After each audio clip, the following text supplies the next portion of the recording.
नमस्कार, आप देख रहे हैं एबीसी न्यूज। मैं हूं आपके साथ सौम्या मिश्रा। जहां चौथे चरण का रण समाप्त हो गया है और अब बारी पांचवें चरण की है। इसी को लेकर के सभी पार्टियां प्रत्याशी अपनी पूरी ताकत झोंकने में लगे हुए हैं। जहां आज प्रधानमंत्री नरेंद्र मोदी ने वाराणसी से अपना नामांकन दाखिल किया और उनके नामांकन में पूरे देश के बीजेपी के दिग्गज नेता देखे गए। यहाँ चिराग पासवान, राम अठावले, अनुप्रिया पटेल, सीएम योगी आदित्यनाथ समेत सभी नेता वहां पर मौजूद थे। साथ ही सबसे ज्यादा चर्चा रही प्रधानमंत्री नरेंद्र मोदी के नामांकन में प्रस्तावकों की, जहां अलग अलग जातियों के प्रस्तावक प्रधानमंत्री के साथ मौजूद रहे और इसके बड़े सियासी मायने भी लगाए जा रहे हैं।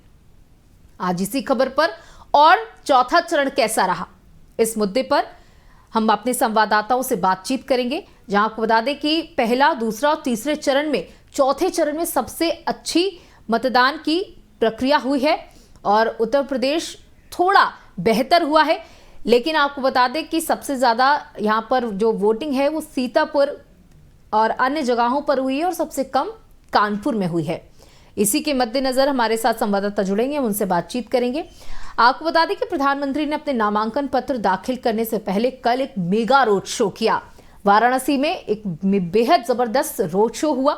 इसमें लोगों ने अपनी छतों से प्रधानमंत्री के ऊपर जिस तरीके से पुष्प वर्षा की, और ये तस्वीरें हम आपको आज की दिखा रहे हैं, जहां प्रधानमंत्री ने अपना नामांकन दाखिल करने के लिए आज पहुंचे।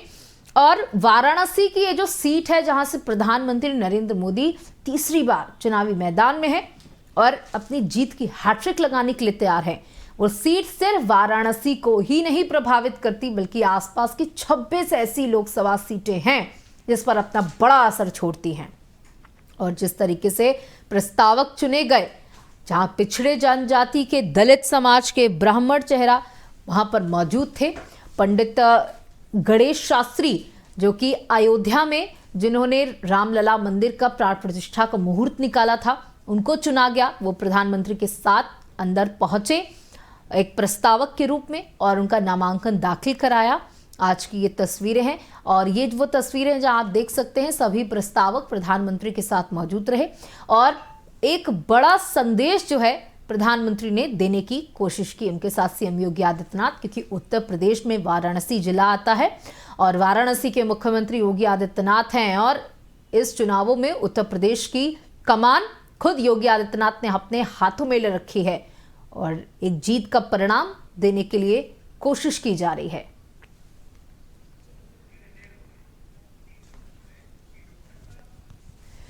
तो हमारे साथ हमारे संवाददाता जुड़े हुए हैं। हमारे साथ मुजाहिद मजीदी कन्नौज से हैं, मोहम्मद कैफ वाराणसी से हैं और संजय मिश्रा गोंडा से हैं। सबसे पहले वाराणसी, मोहम्मद कैफ, आपसे बात करना चाहूंगी। कल एक मेगा रोड शो हुआ प्रधानमंत्री का, तस्वीरें सामने आई, हमने देखी एक भारी जन हुजूम सड़कों पर देखा गया, एक दीवानगी देखी गई। आपने आंखों देखा हाल, मोहम्मद कैफ हमारी जनता को बताइए।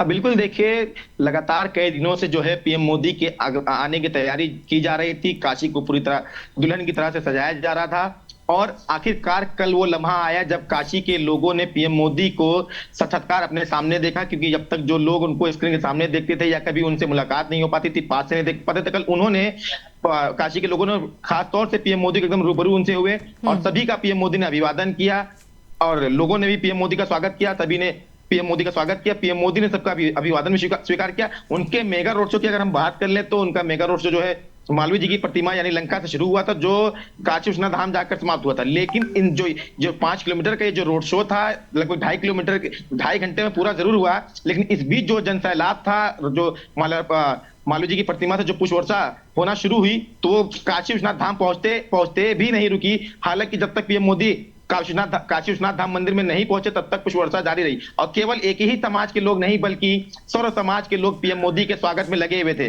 कल जो है अद्भुत तस्वीर जो है काशी में देखने को मिली है। काशी के लोग काफी उत्साहित दिखे थे।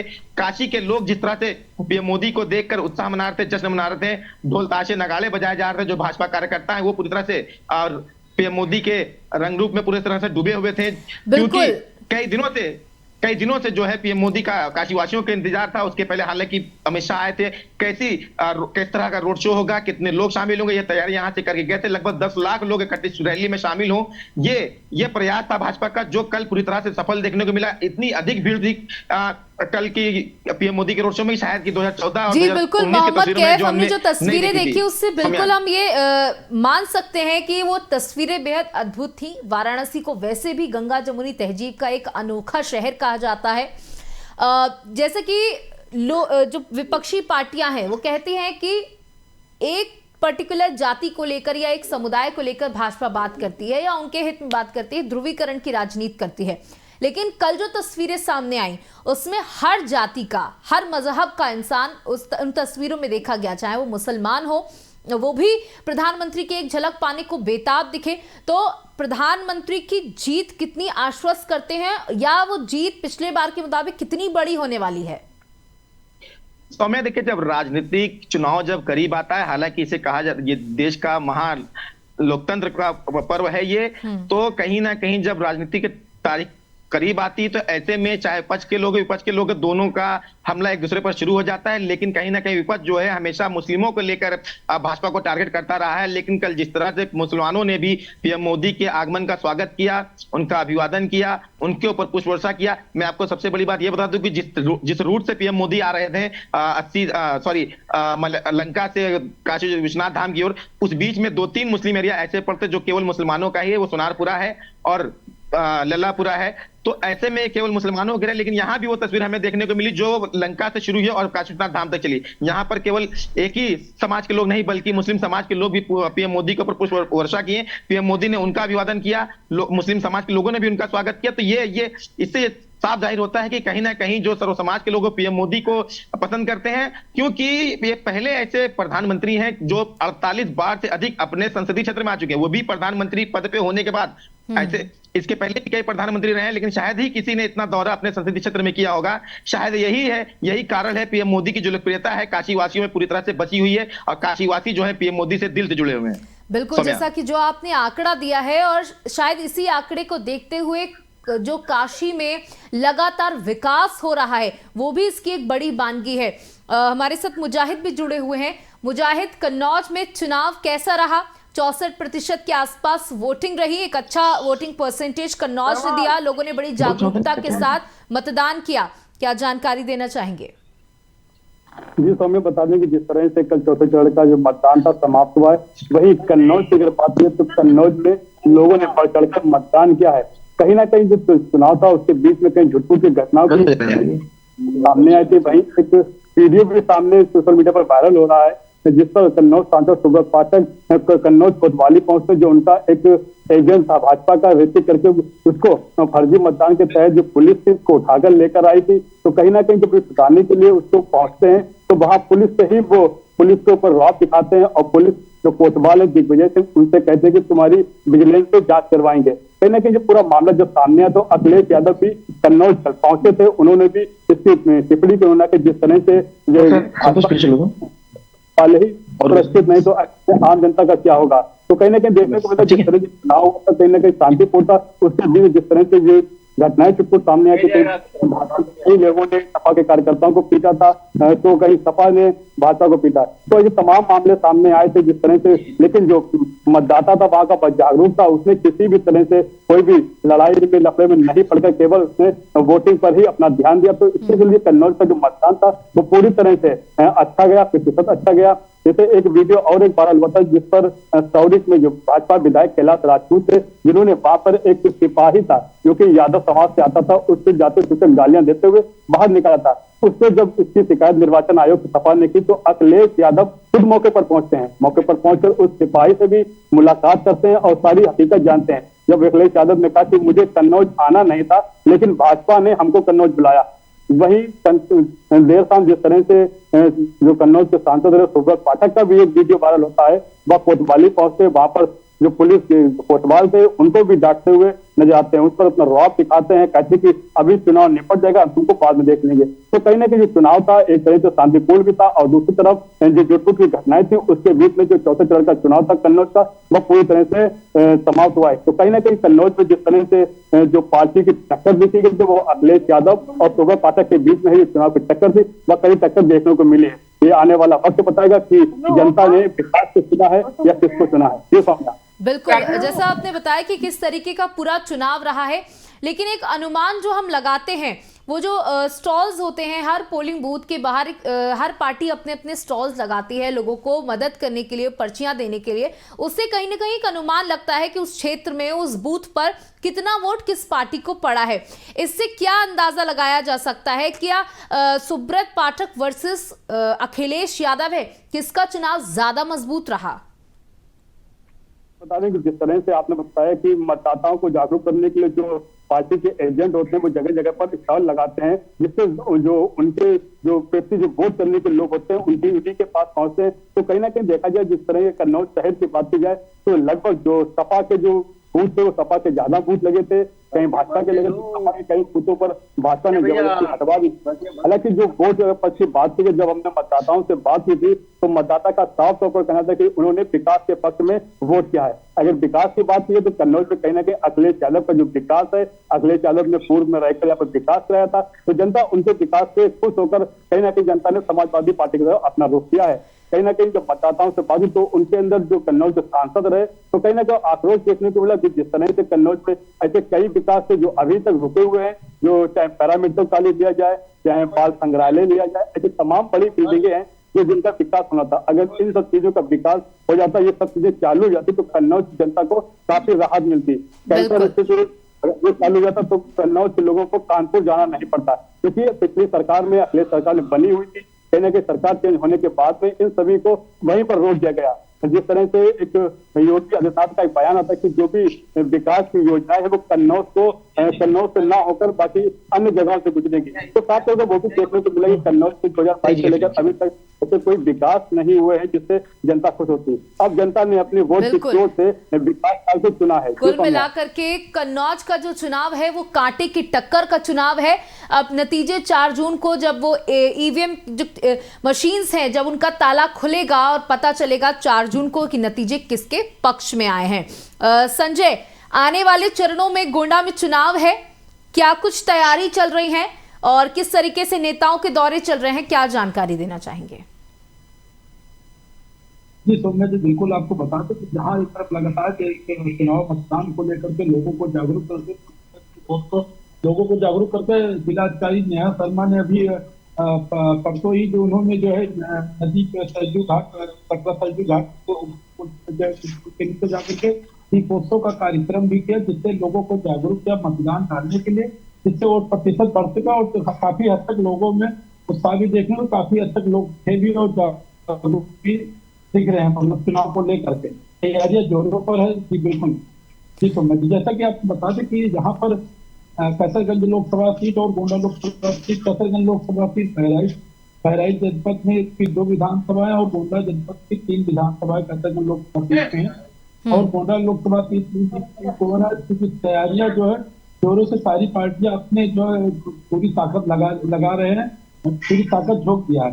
जी सौम्या जी, बिल्कुल। देखिए, गोंडा में जहां चुनाव है, क्या बहुत सारे समीकरण है। इस बार राम मंदिर का मुद्दा भी इस बार हावी रहा है। बीजेपी अपने हर मंच से राम मंदिर का मुद्दा उठा रही है, महिलाओं के हित की योजनाओं को गिना रही है। महिलाओं पर किस तरीके का प्रभाव पड़ रहा है, क्योंकि हमने ये जो 4 चरण बीत चुके हैं इसमें साफ तौर पर देखा कि महिलाओं ने बड़ी जागरूकता के साथ अपनी इच्छा से वोट किया है, यानी कि घर में किसी के कहने पर या किसी दबाव के चलते वोट नहीं किया गया है। महिलाएं अपनी स्वेच्छा से अपनी हित का वोट करके आई हैं। कि इस महिलाओं में क्या कुछ माहौल है, किस तरीके का उत्साह है, और जो पहली बार वोट डालने जा रहे हैं उनको किस तरीके का उत्साह है, क्या उम्मीदें हैं अपने नेताओं से? जी बिल्कुल सौम्या जी, जैसा कि आपको बता दें कि जैसे गोंडा लोकसभा की बात कर ले तो वहाँ के कीर्तिवर्धन सिंह जो है राजव है, जो गोंडा लोकसभा चुनाव से लड़ रहे हैं, वो हर जगह जा रहे हैं और वो यही प्रचार कर रहे हैं कि मोदी के जो है राम मंदिर का निर्माण को लेकर के उसका प्रचार कर रहे हो, कह रहे कि हमें उनका एहसान मानना चाहिए। मोदी के एहसानों को गिना रहे हैं जाकर के हर जगह, वो जो जहाँ भी मंत्री सोशल मीडिया पर पहली खबर को लेकर के जो है, और महिलाओं में जो उत्साह है क्योंकि राम मंदिर जो बना उसका, लेकिन जो पढ़े लिखे युवा वर्ग है वो विकास की जो बात कर रहे हैं और राम मंदिर की बात नहीं कर रहे कि वो उनमें देखने को मिला कि मतलब विकास जो शिक्षा रोजगार, सबसे बड़ा मुद्दा शिक्षा और रोजगार का है।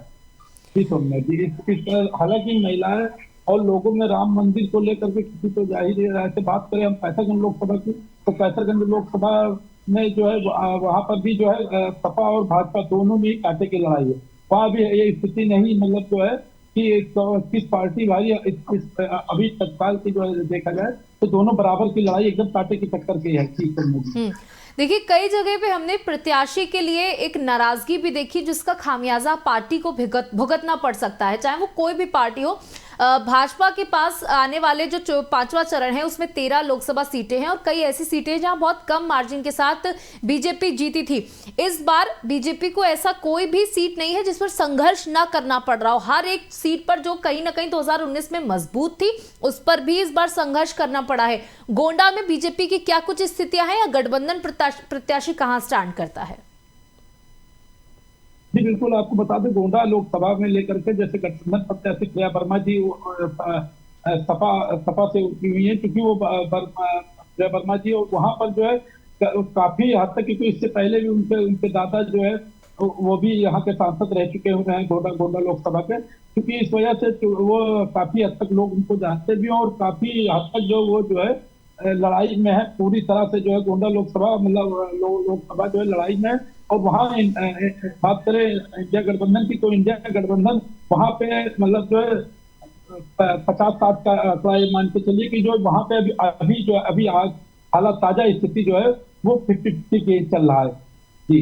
और कैसरगंज लोकसभा की बात करें तो वहां भी जो है बढ़त गठबंधन की दिखाई दे रही है। जैसे लोगों में जो बातचीत की जा रही है, लोगों में जो चर्चाएं चल रही है चाय की दुकान को लेकर के, चौराहों पे लेकर के, तो क्योंकि वहां की सपा से भगत राम है तो इस वजह से जो है वहां भी बराबर की लड़ाई चली। अब ये देखने वाली बात होगी कि 20 मई तक किसके पल्ले में किसकी कौन सी क्या माहौल जाता है। मोहम्मद कैफ, इस बार जो गठबंधन के नेता हैं या विपक्षी नेता हैं वो एक सुर में बोल रहे हैं कि इस बार मोदी की लहर या जो एक हवा की बात की जाती है मोदी की, वो इस बार दिखाई नहीं दे रही है। वाराणसी की अगर मैं बात करूं या आपने जो चीज अभी तक फील्ड पर देखी है, जमीनी हकीकत देखी है, उससे क्या लग रहा है 2019 से 2024 में बीजेपी का या प्रधानमंत्री के उस करिस्मेटिक तस्वीर में कोई असर पड़ा है? बिल्कुल, देखिए सौम्या, जिस तरह से यहाँ पे गठबंधन के जो प्रत्याशी हैं अजय राय, वो अपनी ताल ठोक रहे हैं जीत की, और आज उन्होंने काशी घाट पर गंगा स्नान किया, गंगा पूजन किया और काशी के जो लोग हैं उनके मंगल कामना के लिए पूजा अर्चना की और उनसे जो है कांग्रेस के पक्ष में वोट डालने की भी अपील की है। लेकिन अब इसका कितना असर काशी में देखने को मिलेगा ये सब जान रहे हैं, काशी के लोग भी जानते हैं।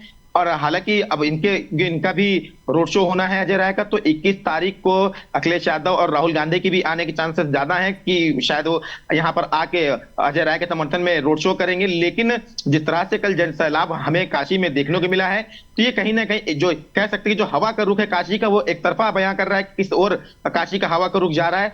लेकिन अगर गठबंधन प्रत्याशी अजय राय की बात करें तो ऐसा नहीं कि वो पहली बार पीएम मोदी के खिलाफ खड़े हुए हैं, बल्कि ये तीसरी बार है अजय राय पीएम मोदी के खिलाफ खड़े हुए हैं। हालांकि 2 बार से वो गठबंधन में नहीं थे, लेकिन इस बार वो गठबंधन में खड़े जरूर हुए हैं। ये अनुमान लगाया जा रहा है कि वोट परसेंटेज उनका जरूर बढ़ सकता है अजय राय का, क्योंकि सपा, कांग्रेस और जो अन्य पार्टियां हैं आप तो ये सब जो एक हुई हैं, तो जो इनका वोट परसेंटेज है वो जरूर बढ़ सकता है। लेकिन जीत का जो ताज होगा वो कहीं ना कहीं पीएम मोदी के सर पे ही सजेगा। मानसिकता होती है जहां वोटर्स वोट करने के लिए जाते हैं। अगर हम वाराणसी की बात कर लें तो वाराणसी में ऐसी स्थितियां हैं जहां प्रधानमंत्री एक तरीके से माने 90% लोगों के मन में बस रहा है, चाहे वो हिंदू हो या मुसलमान हो। आपने बताया कि गठबंधन में इस बार अजय राय चुनाव लड़ रहे हैं, तो जो सपा का वोट है, कांग्रेस का वोट है, वो उनको मिलेगा। लेकिन लोग ये सोचते हैं कि हम अपना वोट कहीं और डालेंगे तो उसका कोई फायदा नहीं होगा, इससे बेहतर है मोदी को डाल दिया जाए या बीजेपी को डाल दिया जाए। तो इस तरीके के कितने मतदाता आपको संख्या में नजर आ रहे हैं, कितना परसेंटेज है ऐसे मतदाताओं का? अब बिल्कुल देखिए, जिस तरह से आज पीएम मोदी का नामांकन था, ऐसे में जो भाजपा कार्यकर्ता की अधिक संख्या में यहाँ भीड़ देखने को मिली, काशी की जनता भी थी, लेकिन उसमें कुछ ऐसे लोग जरूर दिखे जिन्हें हम स्विंग रिपोर्टर कहते हैं, यानी कि उन्हें ये समझ में नहीं आता कि हमें वोट देना किसको है, फिर उसके बाद ये सोचते हैं कि अगर हमें अजय राय को देना है वो जीतेंगे नहीं, इससे बेहतर है कि हम पीएम मोदी को वोट डाल दे। तो इसे इसकी भी संख्या वाराणसी में कम नहीं है। ऐसे लोग काफी ज्यादा लोग अब तक मिल चुके हैं जो जिनका ये मानना है कि नहीं, अगर अपना वोट खराब करना है तो अजय राय को दे, इससे बेहतर है कि अजय राय को ना देकर हमें अपना वोट सफल बनाना है, तो पीएम मोदी के हक में ही मतदान किया जाए, ताकि कम से कम हमारे जो सांसद है वो एक मजबूती के साथ विजय हासिल कर सकें। तो और अन्य जिलों में हमने देखा कि एक तरफा वोट है जो गठबंधन को मिला है, चाहे वो कांग्रेस के पॉइंट ऑफ व्यू से मिला हो, चाहे वो समाजवादी पार्टी के पॉइंट ऑफ व्यू से मिला, लेकिन काशी में स्थितियां थोड़ी सी अलग है। जानना चाहूंगी कि आप भी उसी समुदाय से आते हैं, आप उन लोगों के बीच में उठते बैठते हैं, मानसिकताओं को समझते हैं। क्या मुस्लिम मतदाता मोदी को वोट करने के लिए काशी में तैयार है या फिर वो गठबंधन के साथ जाएंगे? बिल्कुल, देखिए, मुस्लिमों का वोट जो है कहीं ना कहीं कह सकते हैं कि मुस्लिम जो है इस वक्त केवल राजनीति का एक जरिया बन के रह गया है, क्योंकि मुस्लिम को खुद नहीं समझ में आता कि उन्हें वोट देना किधर चाहिए। उन्हें लगता है कि नहीं, अजय राय हम इन्हें दे देंगे, हम बीजेपी विरोधी हैं, हमें इन्हें देना चाहिए। लेकिन ऐसा अब जो ये मानसिकता है कुछ ना कुछ ये 2019 के बाद बदली है, क्योंकि ये 3 तलाक का मुद्दा, जो मुस्लिमों के हक में जो योजनाएं चली हैं, जो उन तक योजनाएं पहुंची, इससे जो पढ़े लिखे जो मुस्लिम हैं, जो शिक्षित है, वो कहीं ना कहीं जागरूक हुए हैं और वो खासतौर से बीजेपी से जुड़ रहे हैं, उनके हक में भी मतदान कर रहे हैं। आपको बता दें सौम्या की वाराणसी में जब कल पीएम मोदी पहुंचे थे, तो उससे पहले जो मुस्लिम धर्म के लोग हैं, वो चाहे महिलाएं हो या पुरुष हो, उन्होंने एक धन्यवाद ज्ञापन पीएम मोदी को सौंपा था और ढोल ताशे नगाड़े बजाए थे। उन्होंने पीएम मोदी का स्वागत ये कह के किया कि आपका बहुत बहुत स्वागत है कि आप हम मुस्लिम महिलाओं के बीच में आ रहे हैं, क्योंकि जो मुस्लिम महिलाओं के हक में जो पीएम मोदी ने जो 3 तलाक का जो मुद्दा था, सबसे बड़ा मुस्लिम महिलाओं का मुद्दा था, जो उनके हक में फैसला रहा। इससे जो है मुस्लिम महिलाएं कहीं ना कहीं पीएम मोदी की तरफ ज्यादा आकर्षित हैं और अब धीरे धीरे जो मुस्लिम जो लोग हैं, वो भी पुरुष भी जो है वो धीरे धीरे पीएम मोदी की ओर जुड़ रहे हैं। हालांकि जिस तरह से कल हमने तस्वीर देखी, इससे साफ बयां होता है कि मुसलमान लोग भी पीएम मोदी को पसंद कर रहे हैं। लेकिन कहीं ना कहीं जो एक पीएम मोदी का बयान था, मैं अपनी जनता को बताना चाहूंगा, जो पीएम मोदी का एक बयान था घुसपैठियों के लेके, या फिर ये जो उन्होंने कांग्रेस के जो मैनिफेस्टो था उसको लेकर उन्होंने बयान दिया था, इससे थोड़ी नाराजगी मुस्लिमों में जरूर है। लेकिन अभी भी जो है मुस्लिम थोड़े बहुत मुस्लिम है, वो अभी भी पीएम मोदी को सपोर्ट जरूर कर रहे हैं। लेकिन मुस्लिमों का वोट अगर एक तरफा की बात करें तो कहीं ना कहीं गठबंधन की ओर जाता काशी में दिखाई दे रहा है। बिल्कुल बिल्कुल बिल्कुल। आप तीनों का हमारे साथ जुड़ने के लिए बहुत बहुत शुक्रिया, जानकारी देने के लिए बहुत बहुत शुक्रिया। तो कुल मिलाकर आपको बता दें कि प्रधानमंत्री ने वाराणसी से अपना नामांकन पत्र दाखिल कर दिया है और सिर्फ वाराणसी नहीं बल्कि आसपास की 26 सीटों पर इसका प्रभाव जरूर पड़ेगा, जहां एक तरफ 3 तलाक के मुद्दे के बाद एक तरफा वोट महिलाओं का, मुस्लिम महिलाओं का वोट प्रधानमंत्री को मिला था, बीजेपी को मिला था, लेकिन उसके बाद कई ऐसे बयान आए, कई ऐसी चीजें हुई जिसके बाद एक बार फिर से मुस्लिम मतदाता जो है वो बीजेपी से रुष्ट हो गया। हालांकि बीजेपी ये दावा करती है कि वो पसमानदा मुसलमानों की चिंता करती है, 3 तलाक पर उन्होंने आवाज उठाई है, इसलिए मुसलमानों का भी वोट उनको मिलेगा। अब 5वें चरण की तैयारी है, ये इसमें कई बड़े बड़े दिग्गजों की किस्मत दांव पर लगी है। फिलहाल इतना ही, बने रहिए एबीसी न्यूज के साथ। नमस्कार।